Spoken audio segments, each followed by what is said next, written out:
Assalamualaikum warahmatullahi wabarakatuh. Perkenalkan saya Yeni Dayani dengan NIM 22650024 dari kelas A.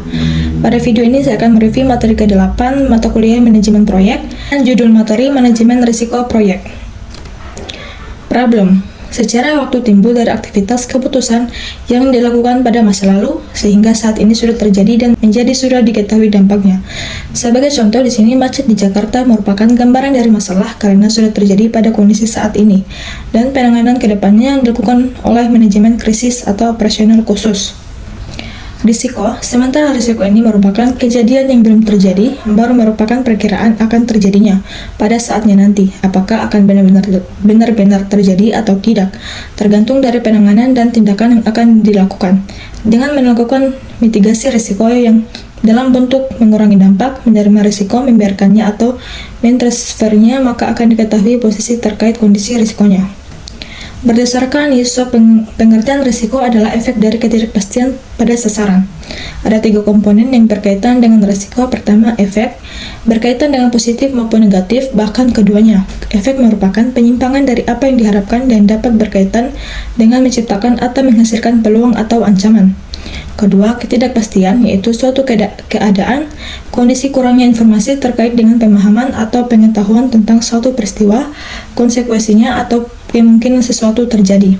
Ketiga, sasaran merupakan tujuan dari sesuatu yang akan dicapai, di mana dapat memiliki berbagai aspek dan kategori serta mempunyai beberapa tingkat. Sasaran tersebut harus memenuhi kriteria SMART. Contoh sasaran yang SMART misalnya membangun jaringan 5G di kota-kota besar di Indonesia sebanyak 1000 BTS pada kuartal 4 tahun 2020. Dengan sasaran tersebut, kita dapat mengetahui sasaran yang akan dicapai secara spesifik, terukur maupun waktu pencapaiannya. Manajemen risiko proyek mengidentifikasi, menganalisa, dan merespon terhadap risiko yang ada selama proyek agar tujuan proyek tercapai.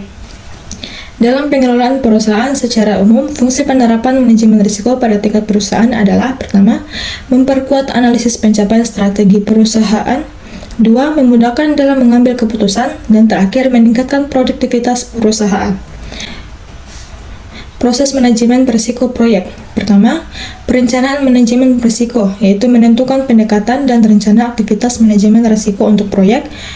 Lalu, identifikasi risiko, yaitu menentukan dan mendokumentasikan risiko-risiko yang dapat berdampak bagi proyek. Ketiga, melakukan analisa risiko kualitatif, yaitu memprioritaskan risiko berdasarkan probabilitas dan dampak dari risiko tersebut.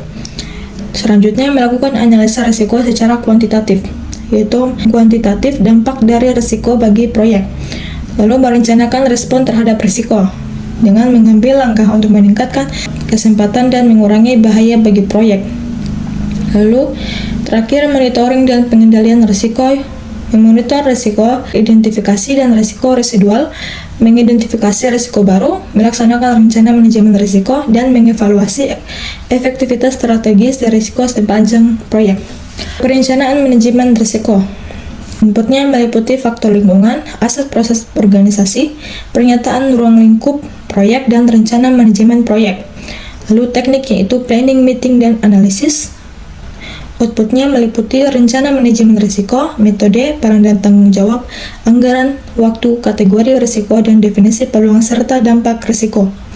Untuk identifikasi risiko, di sini ada inputnya faktor lingkungan, aset proses organisasi, pernyataan ruang lingkup proyek, rencana manajemen proyek, dan rencana manajemen risiko. Tekniknya, dokumentasi review, brainstorming, DALP, interview, root cause identification, SWOT, analysis checklist, dan teknik diagram. Outputnya, daftar risiko teridentifikasi, daftar respon potensial, risiko akar penyebab, dan kategori risiko yang update. Risiko negatif dan risiko positif. Risiko negatif melibatkan pemahaman terhadap potensi masalah yang mungkin terjadi dalam proyek dan bagaimana risiko tersebut dapat menghambat proyek. Risiko positif adalah risiko yang dihasilkan oleh sesuatu yang baik, kadang disebut peluang atau kesempatan. Strategi risiko positif, yaitu exploit strategi untuk memastikan bahwa kesempatan dapat terrealisasi, contoh menugaskan SDM yang lebih berbakat untuk mengurangi waktu penyelesaian atau menyediakan mutu lebih baik dari yang direncanakan. Kedua, share, alokasi kepemilikan terhadap pihak ketiga yang memiliki kemampuan terbaik menangkap peluang manfaat proyek, contoh special purpose company joint ventures, dan terakhir enhance, yaitu memodifikasi ukuran kesempatan dengan meningkatkan peluang dan atau dampak positif dengan mengidentifikasi dan memaksimalkan pengendali kunci dari risiko berdampak positif. Lalu ada strategi risiko negatif, yaitu avoid, penghindaran risiko melibatkan perubahan rencana manajemen untuk menghilangkan ancaman oleh risiko merugikan, evaluasi tujuan proyek dari dampak risiko, atau mengundurkan tujuan yang dalam bahaya. Lalu ada transfer, pemindahan risiko mensyaratkan pergantian penerima dampak negatif dari pemilik ke pihak ketiga. Lalu mitigate, pengurangan peluang dan atau dampak peristiwa berisiko merugikan ke ambang atau batas yang dapat diterima. Kategori risiko ada beberapa macam, yaitu risiko pasar, risiko finansial, risiko teknologi, risiko manusia, dan risiko proses. Identifikasi risiko, proses memahami potensi kejadian yang dapat menghambat atau membantu sebuah proyek. Alat bantu dan metode untuk identifikasi risiko yaitu brainstorming, DLP, interview, analisis, SWOT. Brainstorming yaitu membentuk grup yang membahas berbagai macam ide atau solusi secara spontan untuk menyelesaikan permasalahan tertentu. Teknik DLP ini digunakan untuk mencapai kesepakatan dari sekumpulan ahli di bidang tertentu yang melakukan prediksi terhadap masa depan. Menghitung IMV. Tahapan menghitung IMV ini, pertama, masukkan nilai probabilitas terjadinya sebuah risiko. Kedua, masukkan nilai finansial dari dampak risiko tersebut. Dan kalikan nomor 1 dengan nomor 2 ini. Untuk risiko positif, nilai IMV adalah positif, dan untuk risiko negatif, nilainya adalah negatif. Contoh kasusnya, sebuah perusahaan melakukan analisa kuantitatif risiko proyek pengembangan sistem informasi yang akan mereka laksanakan. Proyek tersebut mempunyai dua kondisi kemungkinan. Kondisi kemungkinan pertama adalah proyek yang akan berhasil mencapai tujuannya, dan kondisi kemungkinan kedua adalah proyek yang akan gagal. Kemungkinan proyek akan berhasil sebesar 70% dan kemungkinan proyek akan gagal adalah 30%. Jika proyek berhasil, perusahaan akan mendapatkan laba $20, dan jika proyek gagal, perusahaan akan merugi $8.000. Hitunglah estimasi nilai keuangan proyek pengembangan sistem informasi tersebut. Penyelesaiannya diketahui tipe proyeknya adalah pengembangan sistem informasi. Kondisi kemungkinan berhasil 70%, gagal 30%. Yang ditanyakan yaitu estimate monitor value.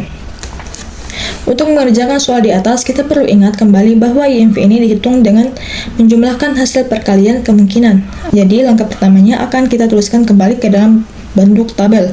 Untuk rumusnya di sini probability dikalikan dengan impact. Setelah kita jumlahkan hasilnya untuk kedua kondisi kemungkinan, kita dapatkan besar IMV dari proyek tersebut. Untuk berhasilnya sekitar $14.000 dan gagalnya 2.400. Dari perhitungan kita dapatkan IMV proyek adalah sebesar $11.600. Strategi respon terhadap risiko negatif. Pertama, mengeliminasi kemungkinan terjadinya risiko. Menerima risiko dengan syarat tingkat keparahan dari terjadinya risiko tersebut lebih rendah daripada tingkat toleransi risiko proyek. Mengalihkan tanggung jawab risiko kepada pihak di luar proyek, misalnya dengan menggunakan asuransi. Lalu usaha untuk mengurangi probabilitas atau konsekuensi bahaya yang diakibatkan oleh risiko.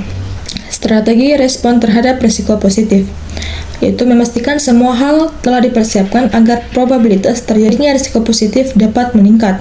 Berkolaborasi dengan departemen atau pihak lain untuk mengeksploitasi risiko positif. Usaha yang dilakukan agar sebuah risiko positif dapat terjadi. Menerima risiko positif yang sudah terjadi. Risiko residual. Risiko yang terjadi setelah perhitungan kontrol yang sudah dijalankan dalam rangka pengurangan dampak dari risiko utama. Risiko kejadian perampokan aset atau barang dalam gudang. Risiko ini masih terjadi dengan tingkat yang lebih kecil walaupun sudah dipasang alarm atau CCTV dalam gedung tersebut. Risiko yang tetap ada selama semua strategi respon telah diimplementasikan. Mungkin ini saja review materi dari saya. Bila ada kesalahan mohon dimaafkan. Sekian, terima kasih. Wassalamualaikum warahmatullahi wabarakatuh.